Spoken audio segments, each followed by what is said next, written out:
Nós fomos ministrados sobre as lições que nós podemos aprender num período de deserto, um período de peregrinação. Mas olha o que começou a acontecer lá no deserto. Em Números 11, versículo do 4 ao 6.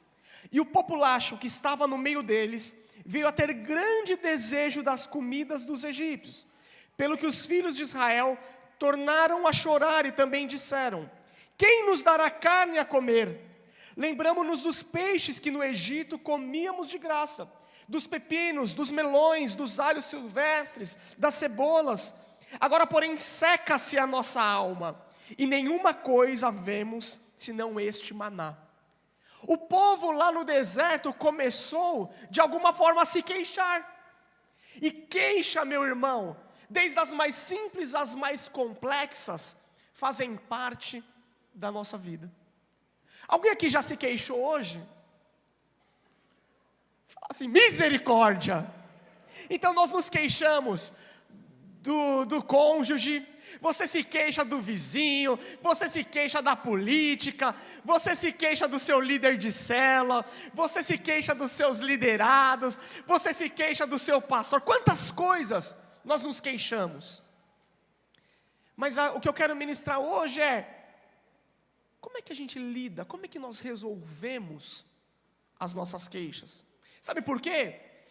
Algumas queixas que são comuns, né? Falei para os irmãos, são 12 anos de casado. Quantas queixas será que a minha esposa teve ao meu respeito? Inúmeras delas. Mas e quando as suas queixas têm a ver com Deus? E quando as suas queixas têm a ver com o propósito de Deus para a sua vida, para a sua casa, para a sua família? Como é que nós lidamos com as queixas? Pergunta para a pessoa que está do seu lado. O que eu tenho que fazer para resolver uma queixa?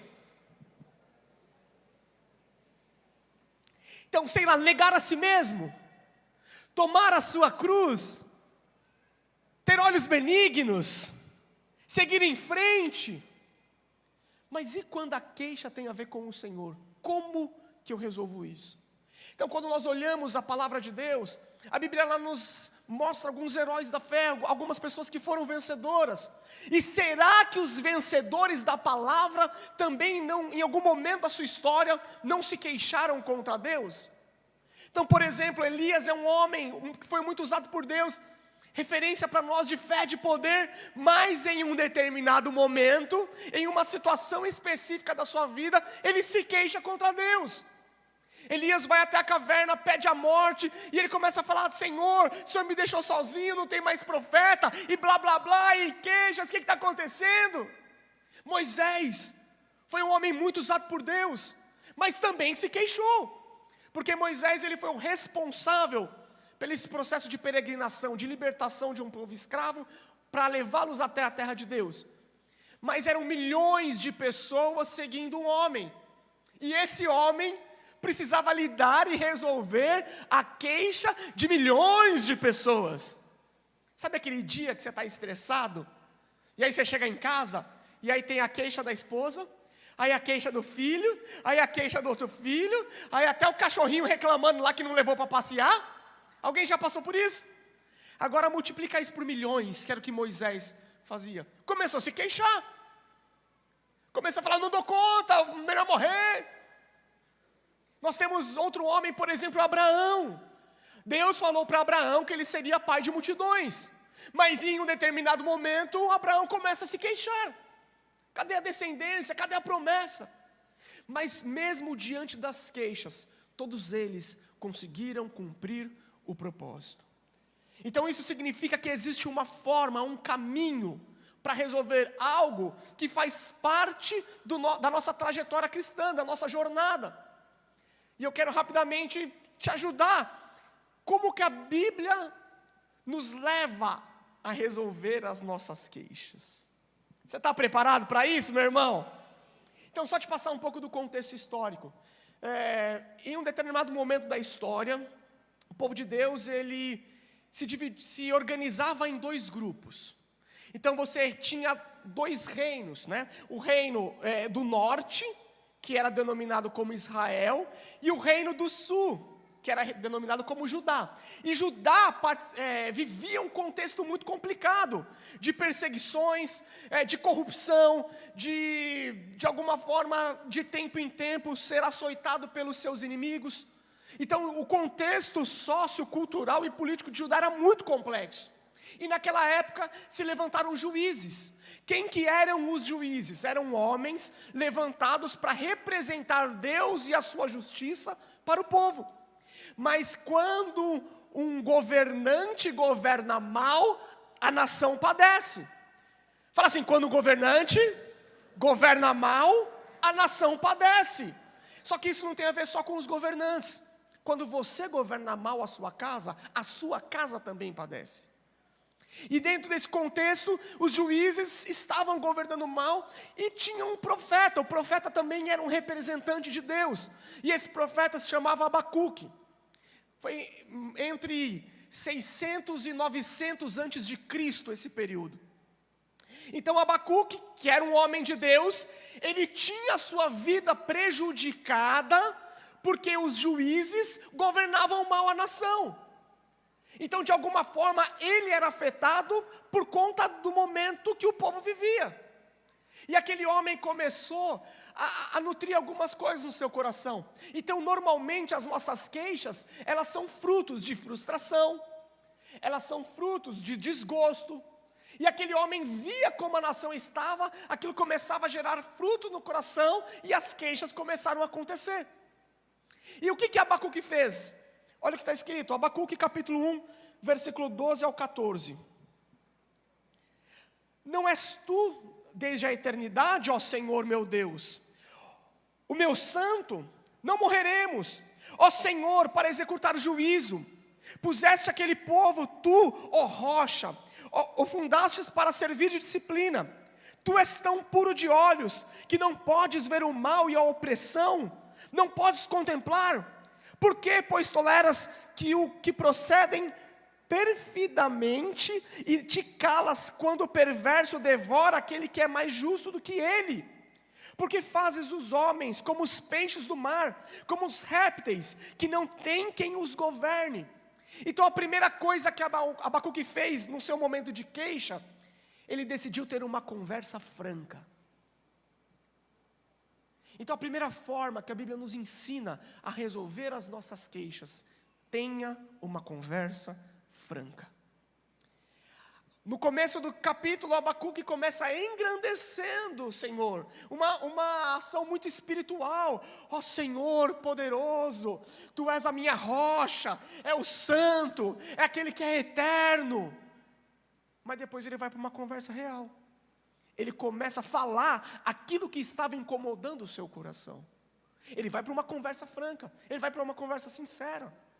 E hoje nós vivemos um tempo que as pessoas, ao invés de terem conversas francas, elas evitam o desconforto e vão vomitar nas redes sociais. Alguém aqui já viu um post de alguém extremamente frustrado, destilando amargura? Fala assim, aqui não, pastor. Mas às vezes acontece, acredita, meu irmão? E sem perceber, ao invés de ter uma conversa franca, nós falamos das nossas queixas como se fossem fofocas gospel. Então você dá uma polida naquilo que você fala, com uma capa de espiritualidade, mas você fica se queixando para o vizinho, você fica se queixando para o amigo do trabalho, você fica se queixando dentro de casa, o que acontece lá na igreja. Então, quantas vezes eu e você não precisamos avaliar o que tem saído da minha boca? É uma conversa franca ou é uma queixa disfarçada de espiritualidade? Quantas vezes nós vemos as pessoas falarem pelos quatro ventos, mas para a única pessoa que ela não fala, é para quem pode resolver a queixa. Eu me lembro uma vez que uma pessoa veio se queixar para mim, muito queixosa, se lamentando de uma pessoa queixosa. Eu falei, espera um pouquinho, eu vou resolver o seu problema. Ela falou, vai mesmo, pastor? Como? Eu falei, agora. Liguei e falei, irmão, você está aqui no prédio? Vem aqui rapidinho, eu preciso falar com você. Desci, eu falei, fala aqui para ele aqui, que você queria me falar. Aí a pessoa arregalou um olho desse tamanho. Mas pastor, eu falei, é só Ele que pode resolver o seu problema, a sua queixa é com Ele. Fala para Ele como é que você está se sentindo. Fala para Ele o que aconteceu.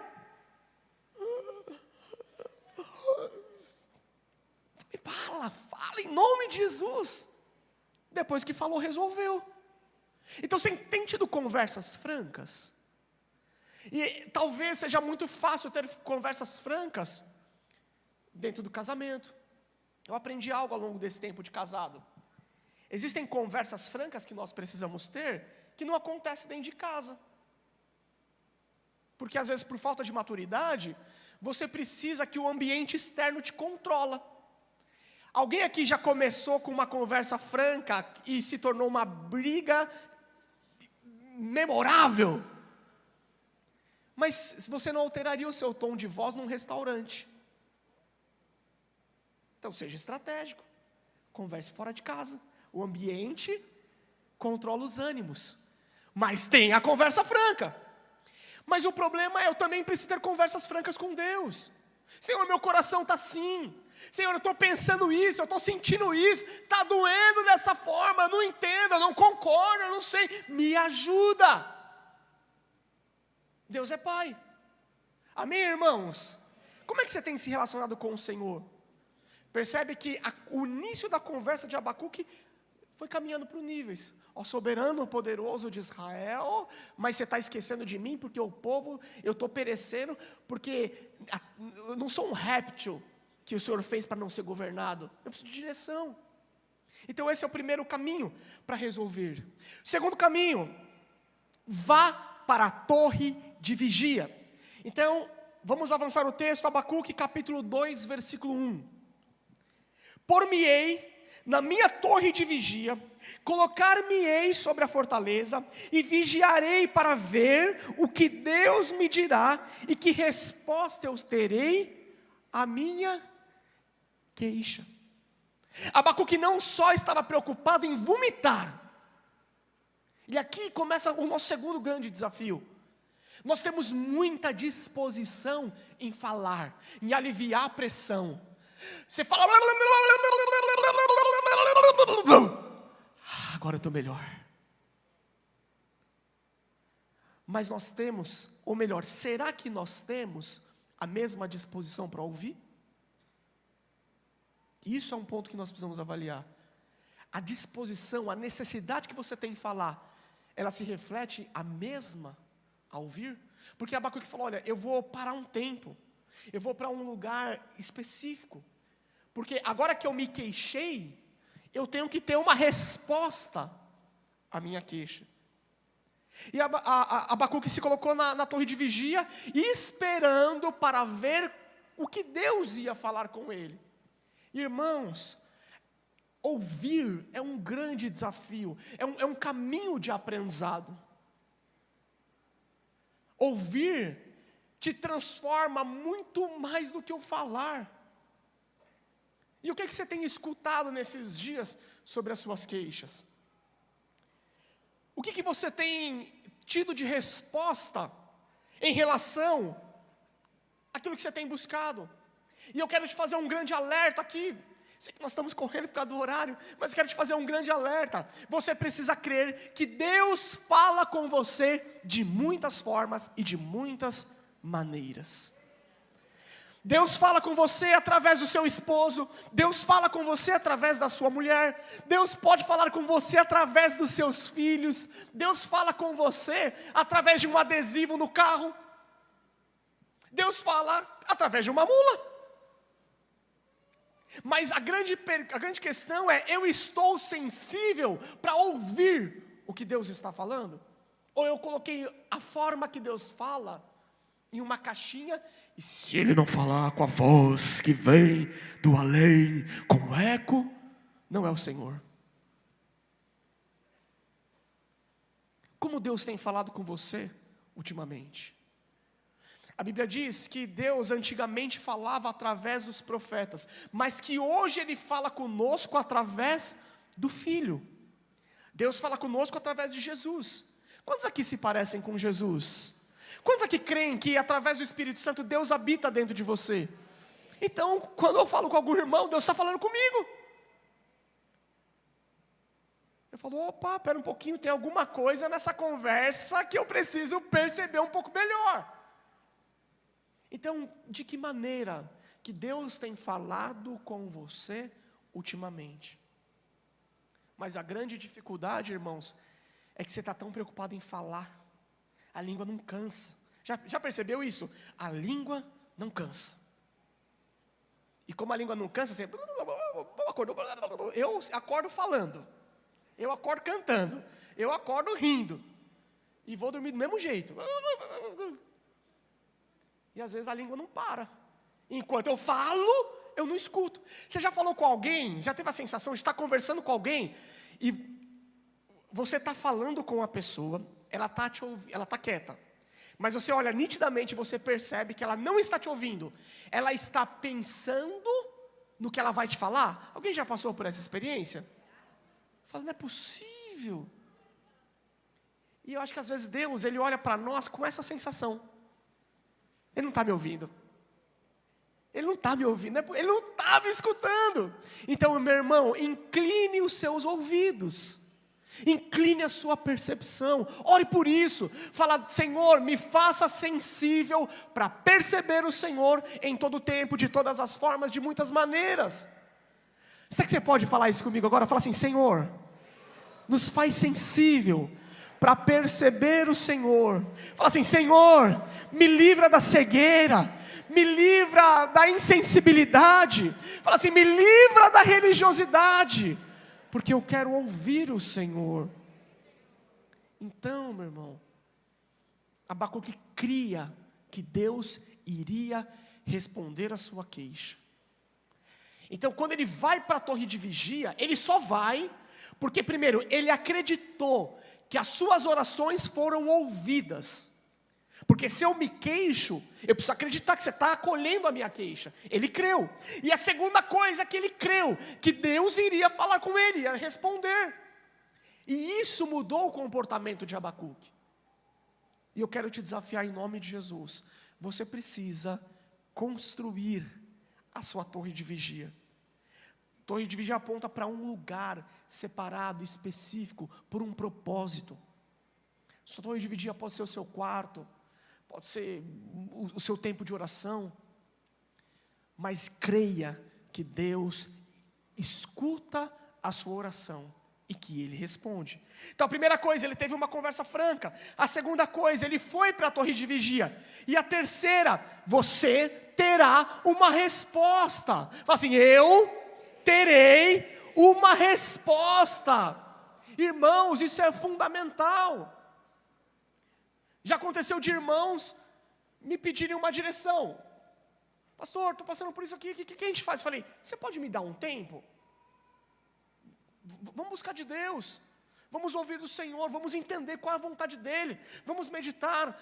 Existem situações que são complexas, e não é miojo, não é miojo gospel, 3 minutos está pronto. Você pode aguardar? Posso. Aí passaram uns dias, liguei para o irmão, vamos conversar sobre aquele assunto? Não, já resolvi. Eu falei, se ele já resolveu, ele não creu que ele teria uma resposta. Ele agiu. E aí eu vou te falar algo muito pessoal. A maior parte das vezes que eu agi sem o tempo de aguardar uma resposta, eu criei 2 problemas. Eu não resolvi a queixa que eu tinha antes, e a minha ação gerou uma nova queixa. Alguém já passou por isso? Então você precisa crer, você terá uma resposta. Olha só, Abacuque 2, do versículo 2 ao 5. O Senhor me respondeu e disse, escreve a visão, grava-a sobre as tábuas, para que possa ler até quem passa correndo.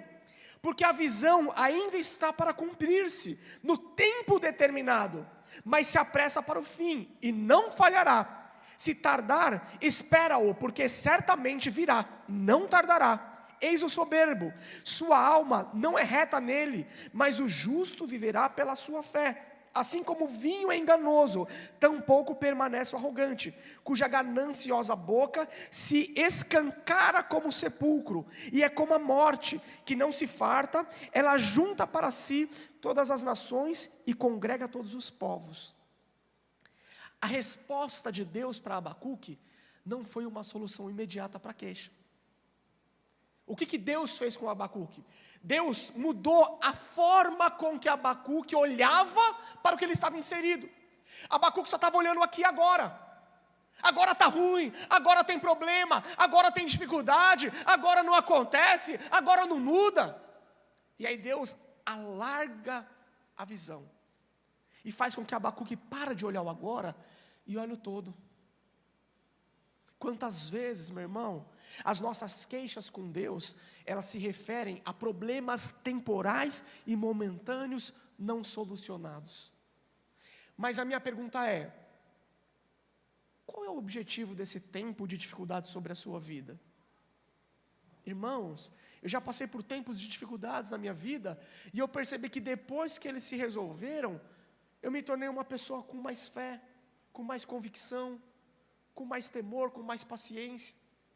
Mas no meio do furacão eu não conseguia perceber que tinha um propósito. Eu só falava: Deus, me livra disso, resolve isso, e Deus não resolvia. E até brinquei lá em casa, falei: acho que Deus está offline aqui, ó. Me bloqueou no WhatsApp. Eu orava, sabe quando você manda mensagem, fica só um risquinho? Eu falava: estou orando, tem só um risquinho. Mas depois que a situação foi concluída, eu falei: meu Deus, que imaturo e miserável que eu sou. Olha quantas coisas o Senhor estava formando em mim, e eu não percebia. Então Deus não mudou o cenário, mas mudou a forma de perceber. Quantas dificuldades nós passamos, e através delas, você se tornou uma pessoa de oração. Quantos desafios você já enfrentou, e através dele, você se tornou alguém que permanece em fé. Quantas situações difíceis você passou, e através delas você percebeu, no final, um Deus que é bondoso. Eu costumo falar para as pessoas que estão mais perto de mim, que todo desafio, ele tem a oportunidade de revelar um Deus de milagre. Não sei qual é a sua situação de hoje, não sei qual é, se é uma situação financeira, se é na família, mas eu sei que ela pode te revelar um Deus de milagre. Você crê nisso? E Deus falou: olha, não vai ser resolvido agora, não demora, mas vai ser resolvido. Depois que Deus fala, o cenário não mudou, as lutas não mudaram, mas aqui dentro em Abacuque, a queixa foi resolvida. Então o que resolve a queixa aqui dentro, não é o cenário, não é uma resposta, mas é a fé que ela constrói dentro de você. E como é que essa fé é construída, pastor? A Bíblia diz que a fé, ela não vem por milagres, ela não vem por resolução de problemas. A fé, ela vem pelo ouvir. Então quando Abacuque ouviu de Deus que tinha um tempo de solução, ele gerou fé no coração dele e se resolveu. Porque se Deus falou, assim será. Você crê nisso? Fala assim: se Deus falou, assim será. Vira para o seu irmão e fala assim: ó, Deus falou, assim será. Então por que é o nosso desespero? Porque você está falando, e você não ouviu o que Deus tem para a sua vida, para aquela área específica, e aí você está mal com Deus, porque não aconteceu. Mas a única coisa que tem que acontecer é uma palavra. Uma palavra muda o seu casamento, uma palavra muda os seus filhos, uma palavra muda a sua vida financeira, uma palavra muda o seu empreendimento, uma palavra muda a sua vida. Você crê nisso? Eu não sei se essa irmã está aqui. A Neuza é do culto da noite? A irmã não está aqui. Eu conheci a minha esposa, eu não era convertido. E um dia ela me chamou para uma multiplicação que ia acontecer da rede do Jurandir. O Jurandir estava multiplicando a rede dele. Ela falou: vamos para um negócio da igreja? Eu falei: não, óbvio que não. Vou fazer o que na igreja? Ela falou: não, mas é um churrasco. Eu falei: óbvio que eu vou. Porque eu não iria no churrasco? Nunca tinha pisado em uma igreja, nunca tinha pisado. E aí nós fomos lá, na multiplicação do Jurandir, da rede do Jurandir, na casa da laje do filho do seu Wagner. Fomos lá. Nunca tinha pisado em uma igreja. Nós entramos, uma irmã que está no culto da noite, virou para a avó da minha esposa e falou: esse rapaz é o rapaz que Deus separou para cumprir o propósito de Deus com a Tairine. Eu estava namorando com ela. Aí, quando ela contou para a Tairine, a Tairine falou: ela não conhece o Rodrigo. Basta uma palavra. Deus falou. E a circunstância? Eu fui para a igreja no dia seguinte? Não. Mudou a minha forma de crer? Não. Mas Deus falou. Deus respondeu à queixa. Quando Deus responde, aqui dentro muda. E eu sinto, meu irmão, estou insistindo nisso, porque eu sinto que existem áreas específicas da sua vida que você precisa ouvir a resposta de Deus para as suas angústias, para as suas dificuldades. E quando isso acontece, mesmo que o cenário não mude, ele não me muda. O cenário não me influencia mais. O cenário não me deixa angustiado, não me deixa desesperado, porque o cenário não mudou, mas eu mudei porque eu ouvi a resposta para a minha queixa. Eu ouvi e acreditei. Você tem crido naquilo que Deus tem falado a seu respeito? Qual foi o resultado disso? Volta nesse texto mesmo, no capítulo 2 de Abacuque, versículo 4. Eis soberbo, sua alma não é reta nele, mas o justo viverá pela sua fé. Você é justo? Então a minha forma e a sua forma de viver não é resolvendo problemas de forma natural, mas é andando conforme aquilo que nós cremos. E eu creio que Deus é poderoso, eu creio que Ele é bom, eu creio que Ele é abençoador, eu creio que Ele cuida de mim, eu creio que Ele me perdoa, eu creio que Ele me justifica, eu creio que Ele me santifica, e porque eu creio, eu ando desse jeito. Você está entendendo? E foi isso que Abacuque fez. Ele decidiu crer e andar conforme a sua fé. Qual foi o resultado disso? Já estou encaminhando para o final. Se os irmãos da equipe de louvor puderem subir. Qual que foi o resultado disso? Alguém que começa murmurando, o caminho que ele fez, ele teve uma conversa franca, ele foi para a torre de vigia, ele creu que ele ia ter uma resposta. E o último ponto, o resultado disso, ele permanece crendo e se alegrando. Então eu começo me queixando e termino me alegrando. Olha só, nem parece o mesmo homem.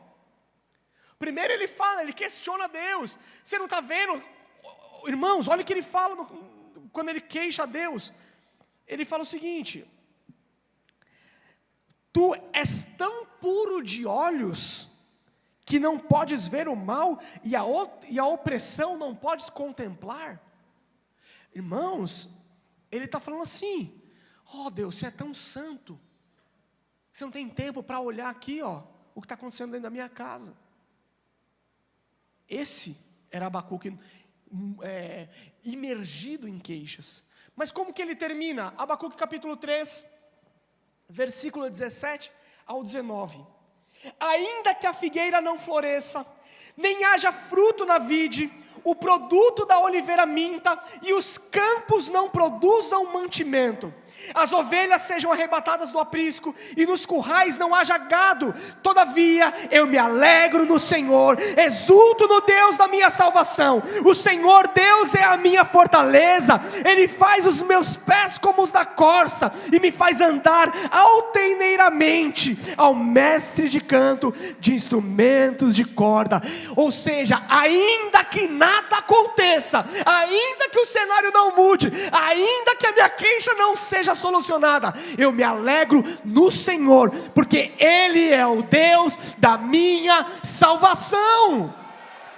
É outro homem, outro espírito, é outro prisma. E o cenário não mudou. E o que me chama muita atenção desse texto é que, ainda que a figueira não floresça, ainda que não haja fruto da vide, ainda que o produto da oliveira minta e os campos não produzam, tudo que Abacuque está falando tem a ver com, ainda que as ações humanas e ainda o que eu possa fazer não der certo, não frutifique, eu continuo crendo no Senhor. Ainda que eu, da minha maneira humana e limitada, não consiga resolver as minhas queixas, eu continuo me alegrando no Deus da minha salvação. Ele parou de confiar no que ele poderia fazer e decidiu depositar a sua fé, a sua esperança no que Deus pode fazer. Amém?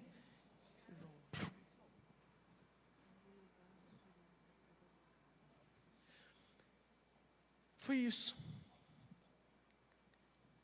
E aí, meu irmão, como é que estão as suas queixas no que tange ao Senhor, ao propósito? Como é que estão as suas queixas no que tange o cuidado de Deus para a sua vida, para a sua casa? Existem momentos na nossa vida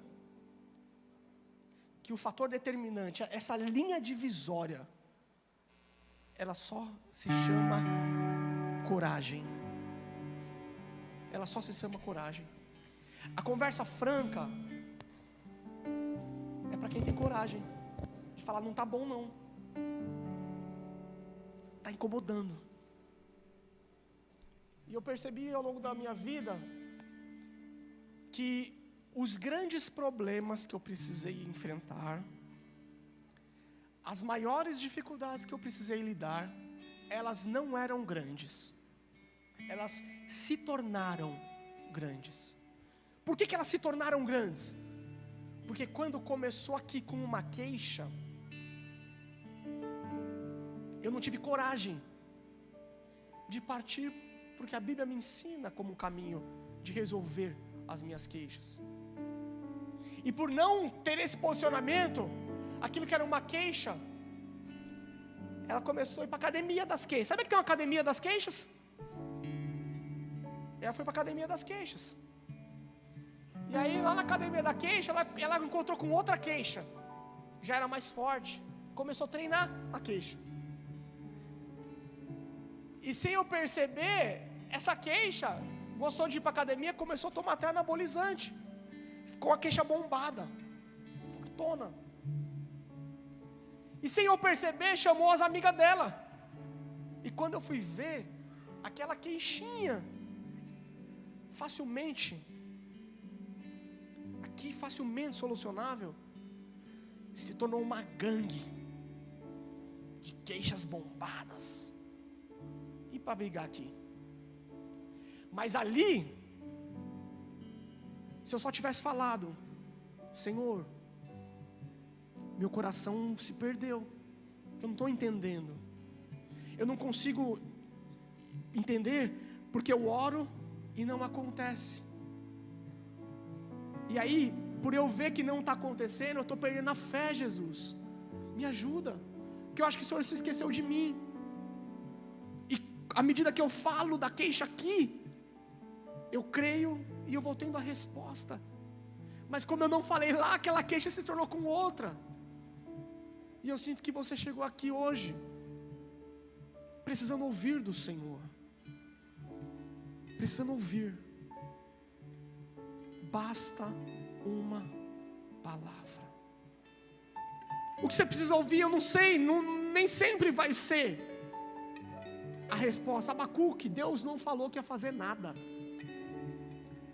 mas a resposta foi: eu não me esqueci de você.